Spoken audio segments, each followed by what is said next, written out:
초대 예루살렘 교회 전통에는 이 부활의 의미가 부활 후에 더욱더 깊이 묵상되고 더 진지하고 풍성하게 새겨나가기 위한 그런 전통이 있었습니다.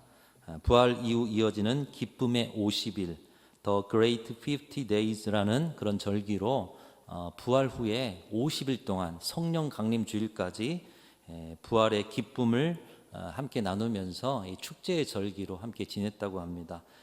이 기간 동안은 예수님의 부활 이후의 행적들을 하나하나 살펴보면서 다시 한번 부활하셨다는 것을 확인하고 확신하고 또 그 부활의 기쁨을 유지하기 위해서 금식도 좀 자제하고 그리고 회개의 상징인 무릎 꿇음도 자제하면서 이 부활의 기쁨을 조금이라도 훼손하지 않으려고 애썼다고 합니다.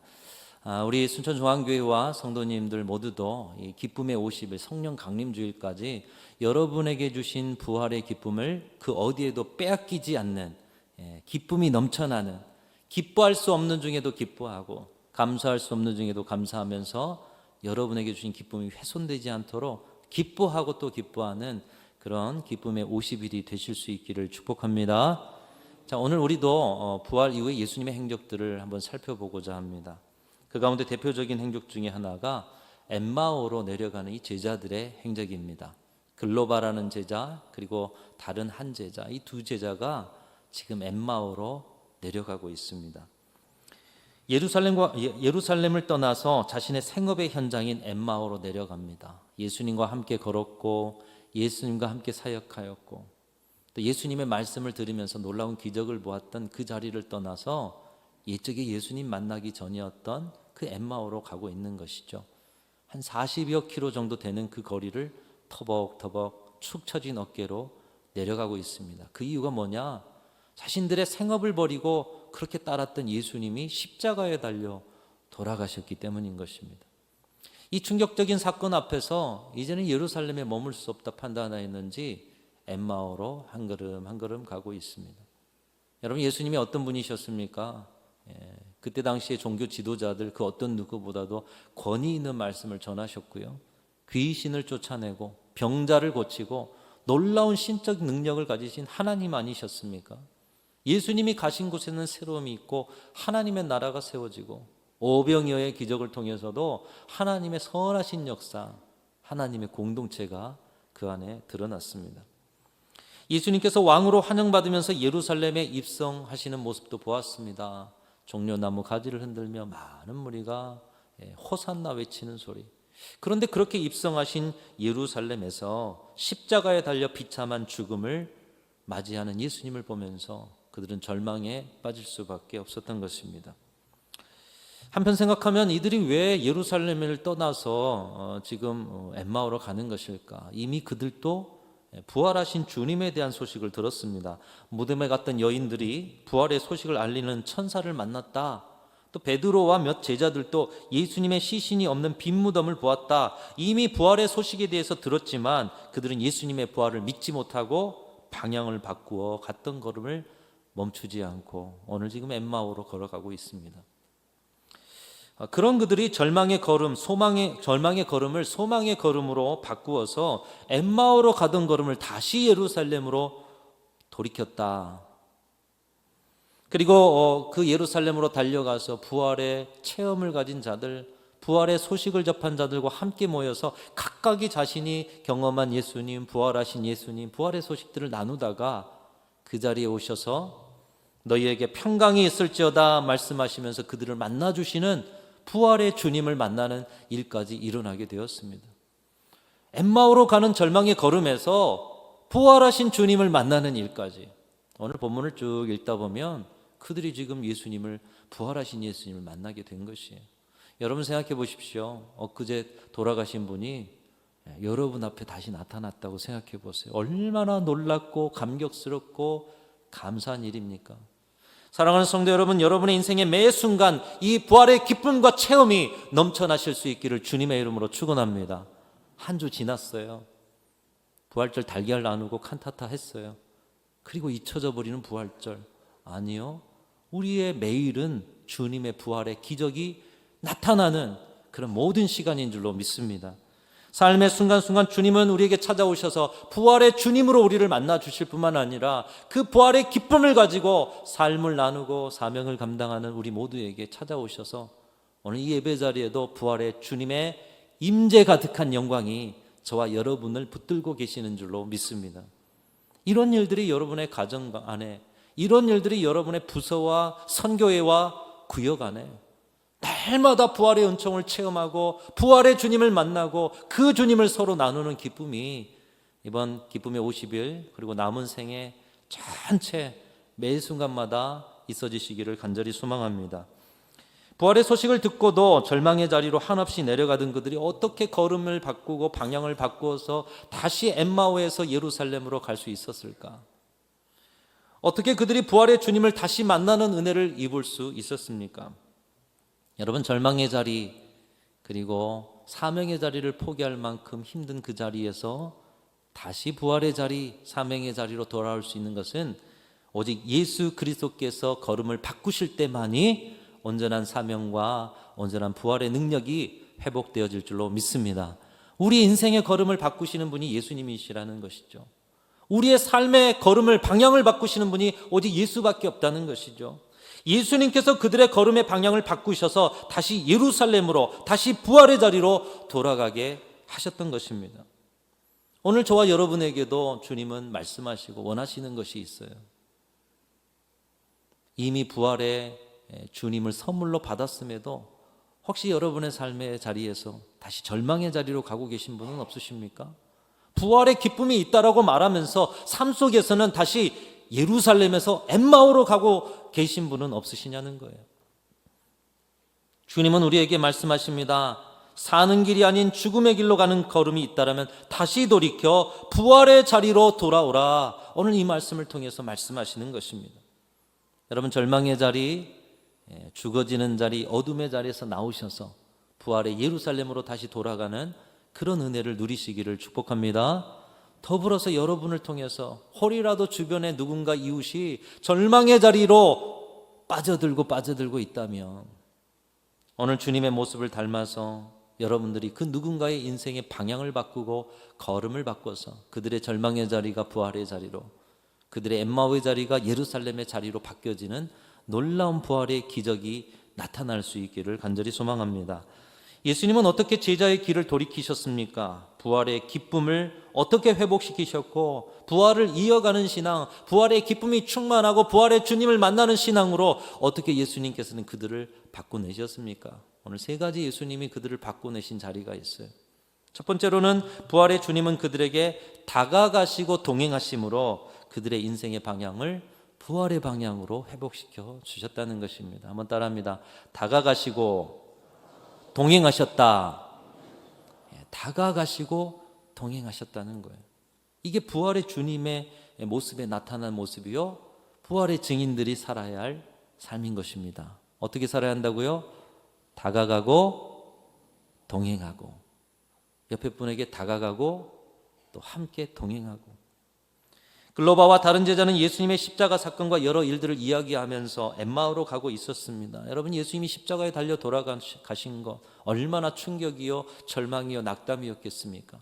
하나하나 이야기할 때마다 눈물이 앞을 가립니다. 마음의 어둠이 찾아옵니다. 앞으로 어떻게 살아가야 할지 담담하고 막막합니다. 인생을 걸고 기대를 한없이 걸었던 그 주님이 한순간에 연기처럼 사라져버리는 십자가 사건을 충격으로 경험한 그들, 왜 그들의 마음이 낙심되지 않았겠습니까? 여러분, 낙심과 절망이 휩싸일 때, 감정의 깊은 수렁에 빠질 때 우리가 아무리 많은 이야기를 하고 아무리 발버둥 쳐봐도 스스로는 그 깊은 수렁에서 빠져나오기가 힘든 것이 우리 인간의 연약함입니다. 여러분도 깊은 절망과 어둠의 문제 속에 걱정과 염려와 두려움 속에 빠져 있을 때 여러분 스스로 거기에서 나오지 못한 분들도 오늘 이 자리에 있으실 거예요. 이런 때 필요한 것이 무엇이냐? 우리의 약함을 함께 짊어질 누군가의 다가옴, 누군가의 동행인 것입니다. 오늘 예수님께서 약해질 대로 약해진 그들의 대화 속에 찾아오셨습니다. 15절과 16절에 보면 예수께서 가까이 이르러 그들과 동행하시나 그들의 눈이 가리워져서 그인 줄 알아보지 못하거늘. 여러분, 그들의 눈이 왜 가려졌을까요? 절망과 슬픔에 가려진 거예요. 내가 어떤 문제에 깊이 빠져들다 보면 예수님이 옆에 계셔도 못 느끼는 거예요. 그렇게 눈이 가려져서 예수님인 줄 알아보지 못한 그들에게 예수님이 가까이 이르러 그들과 동행하셨다. 그들의 걸음에 함께 보조를 맞추십니다. 그들과 함께 걸으십니다. 그리고 온 듯 오지 않듯 자연스럽게 그들의 걸음을 따라서 동행하셨다라는 것이에요. 여러분, 참다운 동행은 이렇게 옆에 있기만 해도 위로가 되고 힘이 되는 동행입니다. 아니, 그 사람이 이 땅에 존재한다는 그 자체만으로도, 그래, 나와 함께하는 그 사람이 그 어딘가에서 나를 위해서 기도하고 또 나를 위해서 또 여러 가지로 섬기고 애써주겠지. 내 편이 그 어딘가에 있어. 그 존재만으로도 위로가 되는 것이에요. 홀로 살아가는 인생에 서로 기대어 살 수 있다는 것처럼 큰 위로가 없기에 하나님께서는 부부 서로 돕는 배필이 되어 살게 하시고요, 먼 데 있던 우리에게 그리스도의 피로 가깝게 하셔서 여러분 서로가 그리스도의 몸이 되게 하시고 지체가 되게 하셔서 교회로 묶어주셨습니다. 왜요? 홀로 살아가는 우리가 홀로 일어설 수 없는 자리가 있으니까요. 함께 다가가주고 함께 동행해주고 세워질 때 우리가 그 절망에서 일어설 수가 있으니까요. 참다운 동행은 이런 것입니다. 생색내지 않고 있는 듯 없는 듯 하나 보이지 않는 곳에서 진심을 다해서 그와 함께하고 있는 것이 동행이라는 것이에요. 오늘 본문 예수님께서 시리에 빠진 제자들과 그렇게 동행하고 계시에요. 그들은 예수님인지 알지 못했어요. 근데 있는 듯 없는 듯 그들의 걸음에 보조를 맞추시고 그들에게 다가가 주시고 그들과 동행하시고, 예수님은 자연스럽고 부드럽게 그들의 문제의 현장의 고통에 함께 걷고 계신 것입니다.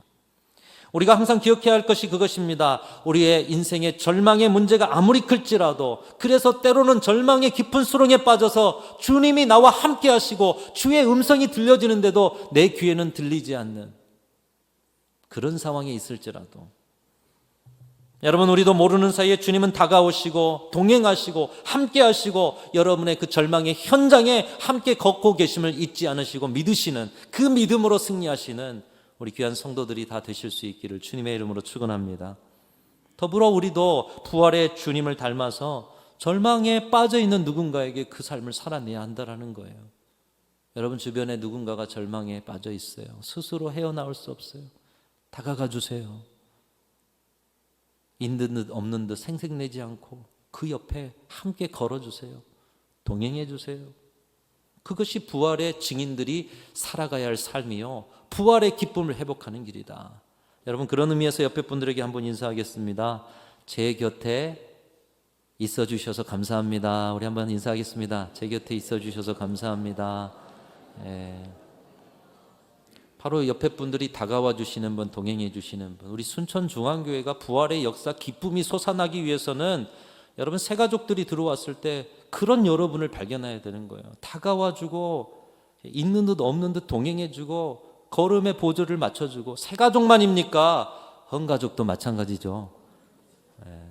오래되셨다라고 다가가 주지를 않으셔요. 옛적의 수준만큼만 다가가 주세요. 걸음에 보조를 맞춰야 되는데 니는 네 걸음, 내는 내 걸음. 있는 듯 없는 듯 보조를 맞춰주시고 동행해 주시고, 그래 힘들 때 내게 그분이 계셨지. 여러분 다가가 주시고 동행해 주시는 걸음을 통해 부활의 체험들이 넘쳐난 우리 순천중앙교회가 되고, 또 우리 교회를 통해서 이 시대가 다가오시는 예수님, 동행해 주시는 예수님을 만나는 그런 은혜가 있어지시기를 축복합니다. 두 번째로, 부활의 주님은 그들의 소리를 경청해 주심으로 그들의 인생의 방향을 부활의 방향으로 바꿔주셨습니다. 경청, 들어주셨다라는 거죠. 17절에 보면 너희가 길 가면서 서로 주고받고 하는 이야기가 무엇이냐. 주님은 그들의 이야기를 묻고 계십니다. 주님은 이렇게 제자들에게 묻지 않으셔도 그들이 하는 이야기를 알고 계셨을 거예요. 근데 굳이 묻고 계십니다. 알고 싶어서 물으셨을까요? 오히려 그들의 마음을 아시고 사명의 자리를 떠나서, 부활의 자리를 떠나서 어디로 가느냐 책망하셔도 모자른 자리인데 주님은 그들에게 무슨 이야기를 하고 있니? 묻고 계시는 거예요. 그들의 대화를 물으시는 이유가 무엇입니까? 그들의 소리, 그들의 마음 아픔, 그들의 내면의 고통의 소리를 듣기 위함이셨다는 거예요. 들어주시기 위함이었다는 거예요. 예수님은 참으로 시대를 앞서가는 분임이 분명합니다. 시대의 주인임이 분명합니다. 2000년 전에도 오늘의 시대의 트렌드를 살고 계시기 때문에 여러 가지 이야기가 있죠. 섬기는 지도자. 예수님은 섬김으로 지도자의 권위를 드러내셨고요. 또 오늘 본문에 경청의 살. 오늘날처럼 이 들어주는 것에 대해서 중요하게 여기는 세상이 어디 있습니까? 오늘의 시대는 말을 잘하는 사람보다 말을 진실되게 잘 들어주는 사람이 사랑받고 존중받고 존경받는 시대입니다. 이번 주 국회의원 선거가 있습니다. 여러분 이제 사전투표 다 하셨을 것이고 또 안 하신 분은 수요일날 하실 텐데, 여러분 어떤 지도자를 원하고 계십니까? 아마도 우리 국민들의 소리를 잘 경청해 주는 지도자, 그런 지도자가 세워지기를 원하고 계시지 않습니까? 국민들의 아픔과 고통의 아우성, 시대를 통해 들려지는 소리, 귀를 더 크게 열어서 들을 수 있는 경청의 지도자, 국민들이 원하고 있는 것이죠. 오늘날 이 시대에 듣지 않으려 하고 들리지 않으니 군림하고 억압하고 폭력이 일삼아진다. 바로 이 듣는 경청의 삶이 너무나도 절실히 필요하다는 것입니다. 예수님은 온전한 인격으로 일을 감당하셨지만 부족한 인격으로 늘 말을 쏟아놓고야만은 우리는 이 경청의 삶을 훈련해야 한다는 것입니다. 여러분, 우리가 경청을 훈련할 수 있는 가장 좋은 자리가 어떤 자리냐? 하나님의 말씀을 묵상하고 하나님의 말씀을 듣는 자리입니다. 신앙 안에서도 안 되는데 어찌 사람의 소리가 들리겠어요? 그래서 오늘 이 자리도 경청을 훈련하는 자리예요. 여러분이 말씀을 펼쳐서 묵상하는 그 자리도 세미하게 들려오시는 하나님의 음성에 경청의 훈련을 하는 자리예요. 그래서 우리 신앙인들은 말씀을 통해서 경청 훈련을 해야 하고요. 때로는 여러분 침묵 훈련을 하셔야 합니다. 내 내면의 말이 너무 많아 다른 사람들의 소리가 들리지 않는 거예요. 그래서 침묵을 하실 때 내 육체적 침묵이 내면의 침묵으로, 그리고 그 속에서 들려오는 하나님의 음성과 세상의 세미한 소리들이 귓가에 들려오는 것이죠. 또 다른 사람이 말이 끝나기를 기다리는 훈련, 이 세 가지 정도로 정리해봐도 이것만 감당해도 여러분 경청을 통해서 부활의 능력을 경험하면서 살게 되는 것입니다. 이렇게만 살면 어디를 가나 누군가의 마음을 위로하고 섬기고 다시 살게 하는 부활의 위대한 삶을 살아내게 된다는 것입니다. 사랑하는 성도 여러분, 주님처럼 누군가의 말을 들어주고 경청하는 삶이 여러분 가운데 나타나서 그것으로 절망에 빠진 자들을 일으켜 세우는 귀한 부활의 기적을 경험하실 수 있기를 주님의 이름으로 축원합니다. 더불어 여러분의 삶에도 내 소리와 내 내면의 소리를 들어주시는 주님, 언제나 귀 기울여 주시는 주님, 그 주님을 만나실 수 있기를 축복합니다. 마지막 세 번째로 주님은 알아야 할 것, 진리, 진실, 하나님의 말씀을 자세히 친절하게 설명해 주셨습니다. 친절한 말하기가 필요하다라는 거예요. 친절한 말하기. 예수님의 그 설명이 어찌나 달고 오묘한지 감동이 되었던지 글로바와 다른 제자는 그들의 겉에 함께 머물러 주셨으면, 이렇게 예수님께 요청을 하고 있어요. 아니, 조금 더 여기 같이 머물러서 그 감동되는 이야기를 좀 해주셨으면 좋겠다. 예수님이 사라지신 후에 말하기를 성경을 풀어주실 때에 우리 속에 마음이 뜨겁지 아니하더냐, 이렇게 말할 정도로 그들이 알아야 할 것을 자세하고도 세밀하고도 감동스럽게 친절하게 말해 주셨다라는 거예요. 우리의 말하기에도 부활의 증거가 나타나야 한다는 것입니다. 주님은 부활을 이어가는 신앙인들이 어떻게 말을 해야 하는지 깨닫게 하십니다. 내 말을, 내 내면을 쏟아버리듯 하는 것이 아니라 듣는 사람의 마음이 감동될 말, 그들이 조금 더 머물기를 원할 만큼 그들이 분명 알아야 할 것에 대해서는 자세하게 친절하게 설명하듯 하는 말하기, 이것이 부활의 증인들이 행해야 하는 삶 속에서의 말하기라는 것이에요. 즉 부활신앙은 나의 말조차도 부활이 나타나야 한다는 것입니다. 한번 따라합니다. 나의 말조차 부활이 나타나야 한다. 여러분, 여러분의 이제 입술에서, 여러분의 말들에서 부활의 증거가 나타나시기를 축복합니다. 그래서 여러분 가정에서 이제 같이 예배하시다 집에 가셔서 부활의 증거가 나타나지 않으면 오늘 말씀 갖고 이야기하시면 되는 거예요. 여러분 서로도 마찬가지입니다. 우리의 말에서 부활의 증거가 나타나도록, 나의 말이지만 나의 주장을 펼치는 것이 아니라 듣는 사람을 섬기는 마음으로 말한다면 그 자리에 부활의 증거가 나타나게 되는 거예요. 여러분, 예수님은 이렇게 제자들이 시리와 절망에 빠진 자리에서 부활의 자리로 그들을 옮기셨습니다. 방향을 바꿔주셨어요. 그리고 그 방향 바꾸는 자리에 주님을 만나게 해주셨어요. 세 가지로 행하신 주님의 모습. 그런데 특별히 주님이 이 세 가지 안에 특별한 공통점 하나를 심어 두셨습니다. 그것은 무엇이냐? 곧 섬김이라는 것이죠. 다가가고 함께 동행하는 일도 내 시간을 내고 힘겹더라도 그분을 섬기고자 하는 마음이 있어야 하고, 경청하는 일도 때로는 아는 이야기, 때로는 반복하는 이야기일지라도 그분을 위로하고 섬기고자 하는 마음으로 들어주는 이 섬김이 있어야 하고, 우리의 말하는 것도 듣는 사람이 바른 것을 깨닫고 부활의 기쁨을 얻게 하고자 하는 섬김의 마음이 있어야 말의 친절이 나타나고 말의 부활이 나타난다라는 거예요. 주님이 이 세 가지를 명하시면서 그 중심에 섬기고자 하는 마음이 있느냐, 주님이 그것을 묻고 있습니다. 부활을 이어가는 신앙의 과제는 곧 삶의 자리에서 섬김을 어떤 방식으로 실천하느냐, 여기에 달렸다라는 거예요. 잘 섬기고자 다가가고 동행하고, 잘 섬기고자 경청하고, 잘 섬기고자 존중하고 말할 때 그곳에 부활의 역사가 나타난다, 이렇게 말씀하고 있는 것입니다. 이 삶을 오늘의 시대의 교회와 그리스도인들이 살아낸다면 세상에 다시 살활 다시 사는 부활의 역사가 왜 일어나지 않겠습니까? 사랑하는 성도 여러분, 우리는 이미 예수님의 부활을 내 부활로 누리고 있고 오늘도 부활의 증인으로 살아가는 사람들인 줄로 믿습니다. 우리가 부활의 증인으로 살아간다면 여러분이 살아가는 삶의 자리는 항상 부활의 기쁨이, 부활의 기적이 나타나게 될 줄로 믿습니다. 그러나 우리도 모르는 사이에 이 부활의 기쁨을 잃어버리고 오늘 예루살렘에서 엠마오로 가는 제자들처럼 부활의 자리에서 절망의 자리로 갈 때가 우리도 있다라는 거예요.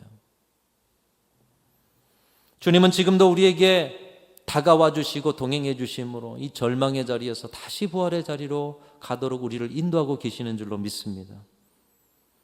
끊임없이 절규하고 아파하는 우리의 마음의 소리까지도 경청해 주심으로 주님 우리의 마음을 위로해 주시고 순간순간 모든 것을 통해서 친절하게 자세하게 가르쳐 주시는 주님의 사랑의 음성, 오늘 또 그 은혜가, 부활의 은혜가 우리 가운데 있음을 기억하면서 여러분 절망의 자리에서도 내 곁에 주님이 계시다, 그 주님이 함께 하시다는 믿음으로, 이 부활의 믿음으로 여러분의 삶의 모든 자리를 부활의 자리로 바꿔내시는 귀한 성도들이 다 되시기를 주님의 이름으로 축원합니다. 더불어 여러분이 만나는 모든 사람들을 부활의 자리에 세우시고, 그러기 위해서 여러분 다가가시고 동행하시고 들어주시고 친절한 말하게 하시고 무엇보다 섬기고자 하는 그 마음으로 주님처럼 살아갈 때 여러분의 삶의 모든 자리가 하나님이 세우시는 놀라운 부활의 기적의 자리가 될 줄로 믿습니다. 여러분 그런 자리가 되면 왜 기쁘지 않겠어요? 가정의 부활의 기쁨이 충만합니다. 교회의 부활의 기쁨이 충만합니다. 살아가는 세상에 여러분 때문에 세상의 기쁨이 충만해져요. 왜 그런 인생이 행복하지 않겠습니까? 저와 여러분들을 통해서 온 세상이 부활의 기쁨, 부활의 기적으로 가득한 놀라운 하나님의 역사가 나타나는 이번 한 주 그리고 남은 생애가 되실 수 있기를 주님의 이름으로 축원합니다.